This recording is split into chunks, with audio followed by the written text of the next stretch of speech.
Oh boy, time to make the donuts. You remember that. Yes, I'm a real person.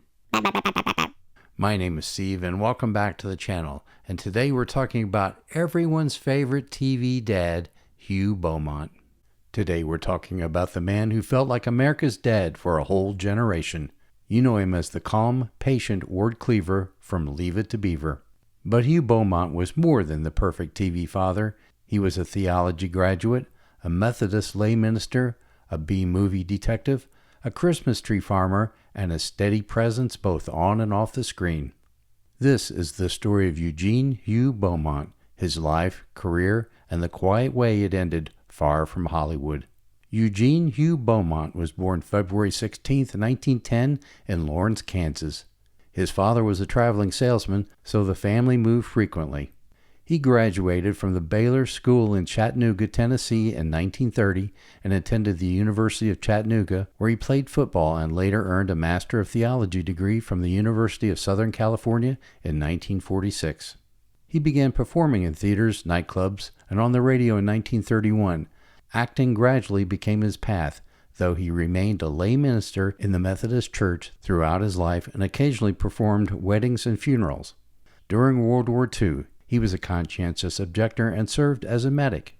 Beaumont started appearing in films in 1940, often in uncredited or supporting roles at first.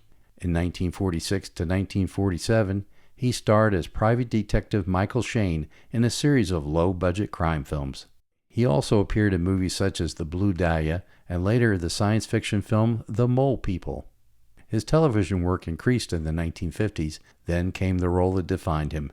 In 1957, he was cast as Ward Cleaver on Leave It to Beaver. The series ran from 1957 to 1963. Beaumont directed 23 episodes, including the series finale, Family Scrapbook, and contributed to a story on one episode. Oh, Beaver! Yes, Dad? Jerry Mathers later recalled that the two had worked together on a promotional film and that Beaumont taught him an old actor's trick for crying on cue. Mathers' mother also encouraged Beaumont to audition for the Ward role. After the series ended, he made guest appearances on shows including Wagon Train, The Virginian, Petticoat Junction, and Mannix. In the late 1960s, Beaumont largely stepped away from Hollywood.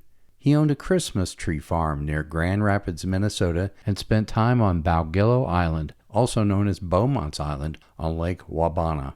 Contemporary photo even shows him selling one of his trees to bandleader Lawrence Welk. He had married actress Katherine Adams on April 13, 1941. They had 3 children, Hunter, Mark, and daughter Christy. They divorced in 1974. In the early 70s, Hugh suffered a serious stroke.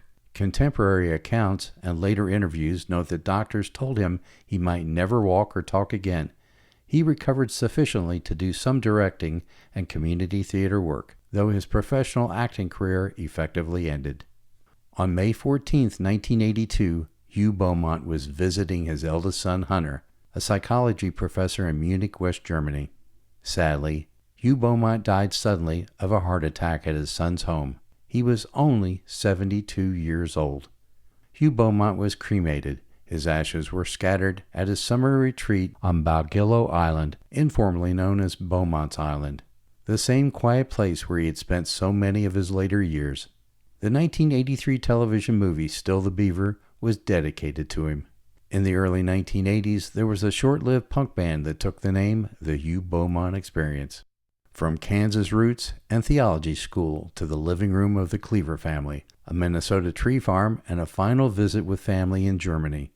That was the life of Hugh Beaumont. He left behind one of television's most enduring portraits of quiet, steady fatherhood, and his ashes returned to the peaceful island he loved. Thanks for watching The Life and Sad Ending. If you have a favorite Leave It to Beaver memory, leave it in the comments. Take care of yourselves, and maybe give your dad a call if you can. You know, with everything that's going on with YouTube and all the AI creations sort of flooding the platform, it's hard for a little channel like mine to get by, just run by little old me, a human being. And so it's more important than ever if you could hit that like button or hype it or even subscribe. I sure would appreciate it. You know, I read every comment and I actually put in a lot of time to this, and I'd like to keep doing it. but it's becoming increasingly difficult. So, with that said, I'll see you again next time, unless I come to my own sad ending.